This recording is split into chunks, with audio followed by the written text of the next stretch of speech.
apple tends to be a little bit later than, say, the stone fruits or even pear. Uh, with this apple tree, and this is a columnar apple tree, which kind of accounts for a different growth habit. But what we're talking about or looking at today is the stage of bloom development and the tolerance for cold, since we've got the prediction of some potential frost for the next 2 or 3 nights. And so if we look at apple, we have a bloom cluster that is with a bud of an apple. You actually have about 5 different apples within that bud. The first one to come out is what we call the king bloom, and we can see it on this particular spur. For example, we've got a wide open bloom. That's the king bloom that's in the center. But then you also have lateral buds around that are set back or delayed in development as compared to the king.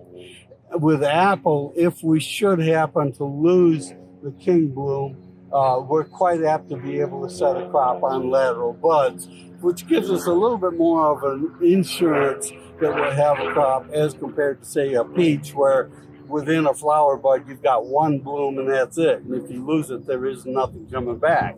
In addition, as we look down the stem on the tree, you'll find that there will be some spurs lower down in the tree that may have a lot further to go before they open up.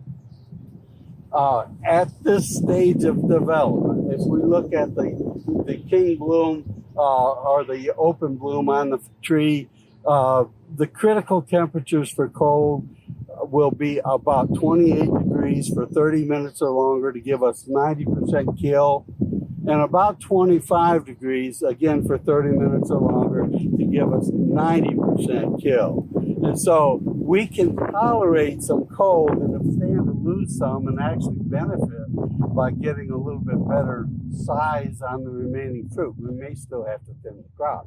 But with the forecast that we're looking at for the next couple of nights, we're going to get down into the real iffy zone. We talk about maybe 31, 32 degrees. Well, that's pretty close to the critical temperature of 28 degrees where we start to lose blooms. And another thing that we're seeing that's kind of unique for today is that the dew point is dropping as we go through the day. And so we're going to end up probably with a clear sky tonight and a low dew point, which means that the temperatures are going to drop fast and they're going to drop further than if we had higher humidity levels and higher dew points.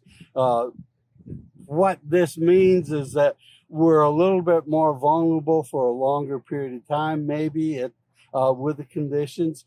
If we were trying to do some active frost control, such as the overhead irrigation, which I don't recommend unless you're really set up for it, we have to initiate the system earlier on, realizing that our safety margin for control is a lot narrower.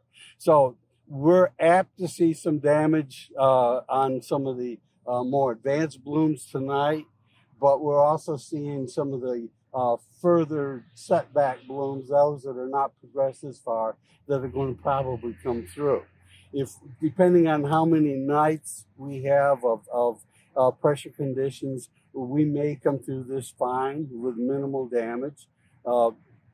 As far as what can you do to protect the crop, not a lot. And if it's a small tree like this one, there'd be a possibility if you had a blanket or a sheet, you could actually drape it over the canopy in the evening time and retard the heat loss from the soil beneath that tree. So having an open canopy over the plant so that as heat is re-radiated from the soil over the night, that blanket will slow down the loss. Now, we talk about a sheet or a blanket, not a piece of plastic. Plastic is not going to work as well. Wherever it touches the plant, we're going to get burned, and it's not going to slow down heat loss as well. So there are some things we could do on a small plant a bush or a small tree like this that maybe could make the difference between a crop and no crop. I've suggested a time or two, if your tree or if your bushes are close to the house or your garage, where you could put a blanket over the top and then run a trouble light out. And so you've got say a 100-watt light bulb, hang it up in the canopy of the tree, preferably down towards the lower part. It'll give off a certain amount of heat.